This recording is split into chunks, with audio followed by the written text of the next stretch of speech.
ये धर्म है। धर्म के विरुद्ध आचरण करने वाला कभी सुखी नहीं होता। ये हमारी भारत कर्म भूमि है। यहां जैसे कर्म करोगे वैसा ही आपको फल मिलेगा। बड़ा पवित्र देश है ये ऋषि मुनियों का देश है। ये धर्म प्रधान देश है। विश्व में भगवान के ऐसे अवतार कहीं नहीं देखे गए जैसे भारत में। यहाँ की नदियां भी परम पवित्र करके परम पद प्रदान करने में समर्थ है। यहाँ के पर्वत भी भगवत स्वरूप है। यहां अगर आप पापाचरण करेंगे, श्रीपाद क्यों ऐसा कह रहे हैं? हमारी एक भागवतिक व्यवस्था बनाई गई है। जब तक ब्याह ना हो तब तक ब्रह्मचर्य, और जब ब्याह हो जाए तो संतानोत्पत्ति के लिए भगवत भाव के, हमने शास्त्रों में पढ़ा है कि जब संतानोत्पत्ति क्रिया करने के लिए आप तैयार हो तो पहले समस्त देवताओं को जो दिशाओं में विराजमान उनको प्रणाम, भगवान को प्रणाम, संतों को प्रणाम करके फिर हे भगवान आपकी आज्ञा पालन करें, ना कि कामासक्त होकर नहीं। ये गृहस्थ धर्म में से आपकी आज्ञा पालन करने के लिए प्रभु ऐसा। पर आई माता बहनों की तरफ तो बिल्कुल नहीं। आयु, श्री, कीर्ति सब नष्ट हो जाती है। जो व्यभिचारी पुरुष है अकाल मृत्यु को प्राप्त होता है, पक्का समझ लीजिए। उसकी आयु, श्री, कीर्ति सब नष्ट हो जाती। और जो स्त्री पराय पुरुष से रमण करती, पति वंचक परपति रति करई, रौरव नरक कल्प शत परई। 100 कल्प तक रौरव नरक का दंड उसे भोगना पड़ता है। जो स्त्री जब तक ब्याह ना हो तब तक ब्रह्मचर्य, और ब्याह हो गया तो जो पति वर्ण किया आजीवन केवल उसी पति की तरफ। ये गंदी बातें, ये पाप की बातें जो हमारे हृदय में आ गई हैं, इनको त्यागना होगा। सत्संग इन्हीं को त्यागने के लिए कह। श्रीपाद कह रहे हैं सामुखेन सखेन खेल निखिलाग्रासेन कालाहिना। अय मित्र से खिलवाड़ मत समझो। पराई माता बहनों से गलत भावना करना है तुम्हारा सर्वनाश कर देगा। सामुखेन सखेन खेल निखिलाग्रासेन कालाहिना। ए सखे मित्र, खिलवाड़ मत समझो, काल ग्रसित हो जाओगे। अकाल मृत्यु होगी तुम्हारी और तुम्हारी दुर्गति होगी यहां भी और वहां भी। हरिराम व्यास जी कह रहे हैं सावधान रहो, अगर बिच्छू का पूंछ छू गया तो डंक मार देगी, जहर चढ़ जाएगा। सावधान रहो, सांप के मुंह में विष रहता है, मुख मार दिया तुम। और सिंह के नखों में विष रहता है, वो पंजा मार दे, विषैला पंजा उसका होता है। लेकिन भगवान ने एक मूर्ति ऐसी रची है, अगर भगवान का आश्रय नहीं, भजन नहीं है तो देखने से जहर चढ़ जाएगा। काम आदि ये जो जहर है देखने से चढ़ जाएंगे। महापुरुषों ने लिखा है, आए थे हरिभजन को बीचे ही लीनी मारी, एक कंचन एक कामिनी ये लांबी तलवार। बहुत कठिन है भगवान तक पहुंचना। इतना मनोरंजन फेंक देते माया का कि जीव उसी में लग जाता है।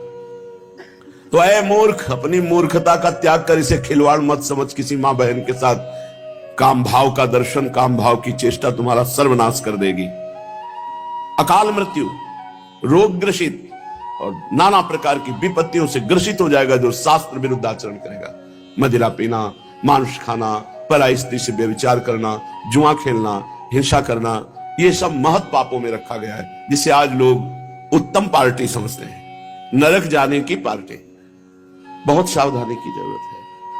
जो भगवत मार्ग के पथिक हैं उनको तो सावधान ही हो जाना चाहिए। सर्वानर्थ निदानमर्थम अपिनो देहार्थम अभ्यर्थिना। ए भाई, ये शरीर अनर्थ प्राप्ति के लिए नहीं मिला, अनर्थ मिटाने के लिए मिला है। अब हमारा आगे का जीवन बड़ा आनंदमय जीवन, भगवत में जीवन हो। इसीलिए क्लेशई संचिनु निश्चनु स्थिति मही वो लस्य वृंदावन है। बड़े कष्ट से चाहे वृंदावन में जीवन व्यतीत करना पड़े, पर भगवत प्रेमी महात्माओं का संग मिलेगा, रोज बातें सुनेंगे तो हमारे दोष नष्ट हो जाएंगे और प्रभु के मार्ग में हम उत्साह पूर्वक चल देंगे। पूज्यपाद श्री उड़िया बाबा जी महाराज, उनसे पूछा कि क्या महापुरुषों के केवल समीप रहने मात्र से कल्याण हो सकता है? बस हम उनके समीप बने रहे, इससे कल्याण हो सकता है? पूज्यपाद उड़िया बाबा जी ने उत्तर दिया, जो महापुरुष के समीप रहेगा उसको साधन करना ही पड़ेगा। क्योंकि समीप रहोगे तो साधन करना पड़ेगा आपको। साधन होंगे ही, आप कथा सुनोगे, नाम कीर्तन करोगे, ठाकुर सेवा करोगे, आप उनकी आज्ञा में रहोगे।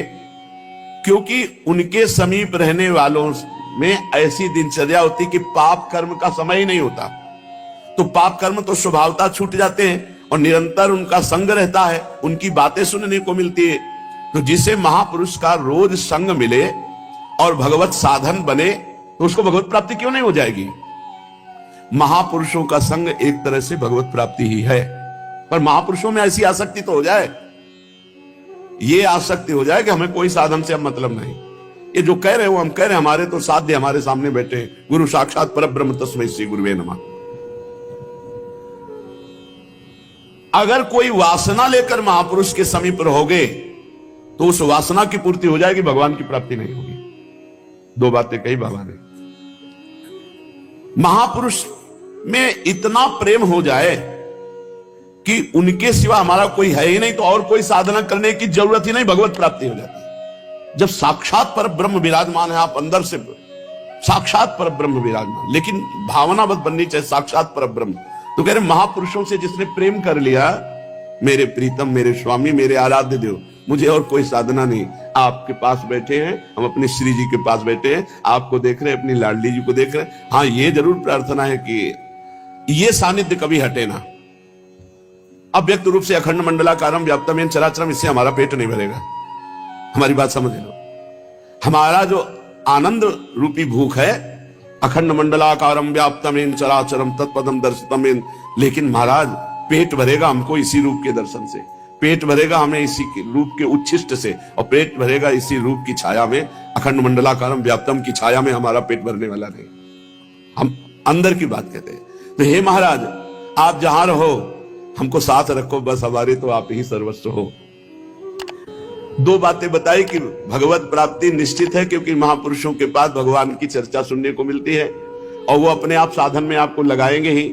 और अगर कोई वासना लेकर गए हो, छल कपट, तो फिर नहीं। अगर लोहे की डिबिया में पारस रखी रुई का पर्दा है तो सोना नहीं बना पा रहे। आवश्यकता है उन महापुरुष को अपना सब कुछ मान लेना, बस इतना। तन मन प्राण समर्पित आप मेरे सर्वस्व, बस इतना। बहुत कठिन है, बहुत कठिन है, बहुत कठिन है। 3 बार अब इसलिए करें कि हमने देखा तो महापुरुषों की क्या शक्ति से कल्याण नहीं हो सकता। बहुत बहुत गूढ़ प्रसंग है। महापुरुषों के उत्तर बहुत सटीक उत्तर है। पूज्यपाद ब्रह्मबोध संपन्न उड़िया बाबा, क्या महापुरुष अपनी शक्ति से अपने संग रहने वालों को परम कल्याण नहीं कर सकते? नहीं,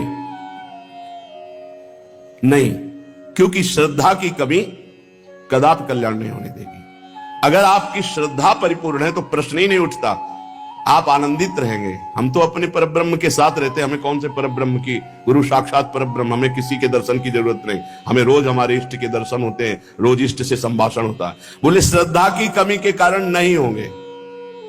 ये कोई ना समझे कि मनमानी आचरण कर रहे हैं और गुरुदेव के समीप रह रहे हैं तो हमारा हो जाएगा। तब जब हमें और नहीं हो, कोई ठौर नहीं, तो भी हो जाएगा, गारंटी है। अब हमारा कोई और नहीं, ठौर नहीं, हम जैसे हैं वो आपके हैं। मनावे कल्याण करना न करना, हम गले पड़ गए, आपके हैं, अब हो जाएगा। अगर कहीं अन्य आश्रय है तो फिर नहीं होगा, पक्की बात। घोर से घोर उद्दंड स्वभाव और दुराचारी स्वभाव हो, वह एक बात पकड़े रहे कि आपके सिवा हमारा कोई नहीं है, उनको अपने सर पर बैठाल कर ले जाना पड़ेगा, ले जाना पड़ेगा। क्योंकि उमा राम स्वभाव जे जाना, ताई भजन तज भाव लाला। जैसे हमारे भगवान का स्वभाव ऐसे भक्त का स्वभाव होता है, छोड़ नहीं सकते वो। लेकिन आपका अगर अन्य आश्रय है तो फिर बात नहीं होगी। अन्य आश्रय नहीं होना चाहिए। भरोसो दृढ़ इन चरणन केरो, बस आप कैसे हो इससे कोई मतलब नहीं।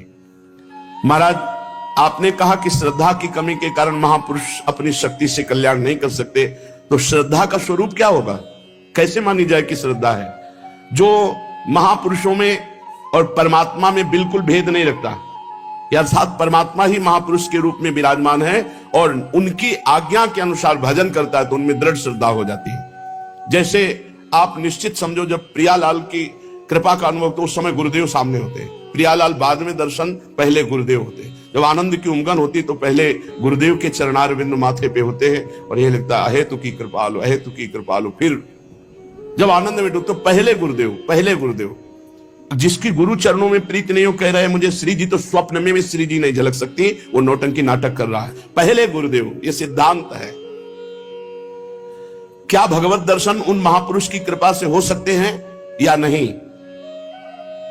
फिर प्रश्न, क्या उन महापुरुष को भगवान का स्वरूप नहीं माना? अभी कोई और भगवत दर्शन होने? फिर भी ऐसे महात्मा प्रायः देखने में नहीं आते जो भगवान को प्राप्त हो चुके हैं, जिनके हृदय में भगवान विराजमान है। शास्त्रों में बहुत से ऐसे प्रमाण पाए जाते हैं। भगवत दर्शन के 4 उपाय हैं। पहली, अपार श्रद्धा गुरुदेव के चरणों में। दूसरा, नित्य सत्संग।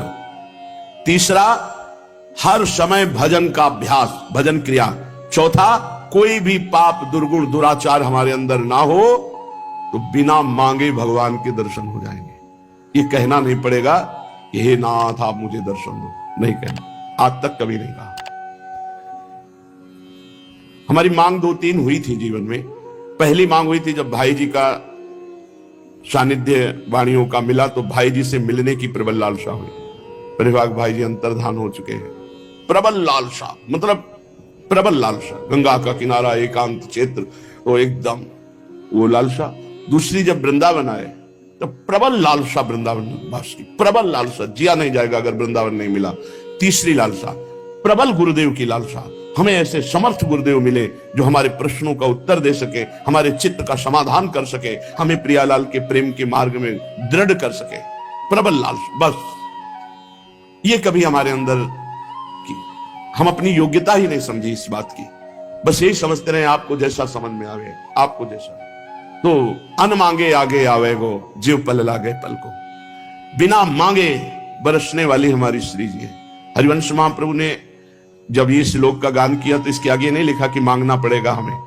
आप स्वजनों के सुख से दूर हो, अर्थ के सुख से दूर हो, साधना के द्वारा प्राप्त हुए भी सुख से उदासीन हो जाओ तो बरसंत में उस सहजाद्भुत सौख्य धाराम श्री राधिका चरण रेणु महामिस्मरामि, अपने आप अपार कृपा। ये 4 बातें भगवत दर्शन करने की इच्छा वाले साधक में होनी। प्रबल श्रद्धा, प्रबल श्रद्धा में कहीं किसी भी तरह से संशय नहीं हो सकता। प्रबल श्रद्धा, अगर गुरुदेव में कुछ ऐसा दिखाई देता है तो श्री कृष्ण, क्रोध दिखाई देता है शिव, व्यवहार दिखाई देता है ब्रह्मा, इसलिए गुरु ब्रह्मा गुरु विष्णु गुरुदेव महेश्वरा, गुरु साक्षात परब्रह्म तस्मै श्री गुरुवे नमः। उसकी प्रबल श्रद्धा में कभी आंच ही नहीं आ सकती। और सत्संग, नित्य सत्संग का नशा होना चाहिए। और भजन क्रिया, जैसे भोजन क्रिया 3 बार हो रही ना, ऐसे प्रतिपल भजन क्रिया। और पाप और दुर्गुणों से भय, पाप और दुर्गुण आचरण नहीं होने। भगवत दर्शन अपने आप हो जाए, अन मांगे आ गया, अपने आप आ जाए। परम पवित्र ब्रह्मलोक की यात्रा के लिए तैयार थे, सर्वभंग जी शायद उनका नाम। तो किसी ऋषि ने कहा प्रभु श्री राम आ रहे हैं। देवी भगवान को देखा, कहा जात रहो बिरंच के धामा। कभी आकांक्षा नहीं की राम दर्शन की। श्रवण सुन्यो बन आई है रामा, चितवत पंथ रहो दिन राती, अब प्रभु देखी जुड़ानी छाती। सुतीक्ष्ण जी महाराज अपने भजन में डूबे हुए हैं। भगवान श्री राम जी महाराज एक ऋषि के हृदय में प्रेरणा। सुतीक्ष्ण जी तुम आंख मूंदे जिनका ध्यान करो वो भगवान पधारे हुए। भगवान भागे, भाग, किधर भगवान?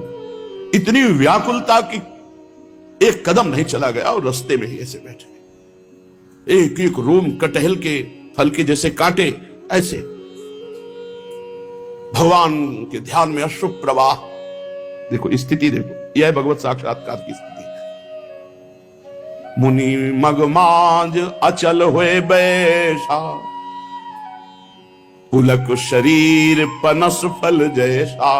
पनस फल कटहल का जैसे एक एक रोम कड़ा है, प्रेमानंद में डूबे हुए, अचल आंख मूंदे भगवान भक्ति की रूप माधुरी का पान कर रहे हैं। अश्रु प्रवाह पुलकित रोमा। फिर धीरे से जाके अंतर के राम रूप का अपहरण किया। सोई आंख खुली, देखा सामने राम। भजन भजन करो, भगवान अपने आप आपको दर्शन देंगे, अपने आप आपके साथ खेलने लगेंगे। भगवान में या भगवान के प्रेमी महापुरुष में आसक्ति हुए बिना भगवत दर्शन नहीं हो सकते। आसक्ति, जैसे हरिवंश महाप्रभु में इतनी आसक्ति महाप्रभु के निज जनों में थी, जो निज परिकर के थे। जे ही सुना कि महाप्रभु अंतर ध्यान हो गए, सो बस सुनते ही खुले के खुले मुख रह गए, किसी के नेत्र खुले रह गए और पधार गए। व्यासनंद अंतर सुनत तजे तिहि चिन्ह प्राण। गौरांग महाप्रभु चैतन्य देव के अंतर ध्यान होते निज परिकर कितने अंतर ध्यान हो गए। अत्यंत आशा, आप कैसे है जिएंगे, आप कैसे जिए? कितनी आसक्ति गुरुदेव में है। श्री विठल विपुल देव जी की, स्वामी हरदास जी आंख में पट्टी में। देखो, ज्ञान और प्रेम में अंतर है। ज्ञान में वो सब तत्व ज्ञान एक अलग बात है, प्रेम एक अलग बात है। समझाने के लिए तत्व ज्ञान होता है, लेकिन पान करने के लिए प्रेम ही होता है। सर्वत्र गुरु हैं तो सबको देखने से हमें संतुष्टता वो नहीं होती जो अपने गुरुदेव के दर्शन से होती है। वो मुस्कुरा दिए तो लगा स्वराज सिंहासन पर अभिषेक हो गया, तुम्हें कैसे लेकिन और कोई मुस्कुरा दे तो ऐसा थोड़ी होगा। पर गुरुदेव जब मुस्कुराते हैं ऐसा। तो ज्ञान सर्वत्र, लेकिन प्रेम एक देश में। तत्व ज्ञान में चिद चिद लक्षणम सर्वम राधा कृष्णमयम जगत। तो क्या राधा कृष्ण के रूप का रसास्वादन हो जाएगा? जब रूप का रसास्वादन होगा तो इसीलिए कह रहे, चाहे भगवान में या भगवत प्रेमी महापुरुष में आसक्ति हुए बिना भगवत दर्शन नहीं होते। कभी कभी प्रतिकूल व्यवहार ही भगवत दर्शन करा देता है। पूज्य पादुड़िया बाबा जी की निज श्री अंग सेवा में थे, कोई त्रुटि हो गई तो बाबा ने बुलाया और सबके बीच में पूछा, आपसे अपराध बना? बोले जी बना। 3 वर्ष हमारे सामने मुख मत दिखाना, ना हमारा दर्शन करना, ना अपना दर्शन देना। 3 वर्ष हमें दिखाई मत देना, चलो निकलो यहां से। 3 वर्ष में ब्रह्मबोध करा दिया। वो आसक्त चित्त कैसे जिए, भोजन छोड़ दिए, एकांत गंगा किनारे कुटी में रहकर के 7-7, 8-8 दिन भोजन नहीं मांगना। ऐसा यश विख्यात हुआ कि एक बड़े संत थे, वो दर्शन करने आए। उनका आप तो बाबा की श्रीअंग सेवा में थे, तो वो रोने लगे। उनका कि अपराध बन गया। तो बाबा ने बोली, इतनी ऊंची स्थिति तुम्हारी हो गई? मैं कोई ऐसे दर्शन करने नहीं आया, मैंने वहां से चिंतन किया तो स्थिति दिखाई दी तुम्हारी। बाबा ने 3 वर्ष को दूरी करके तुम्हारे अंदर स्थिति जागृत कर दी।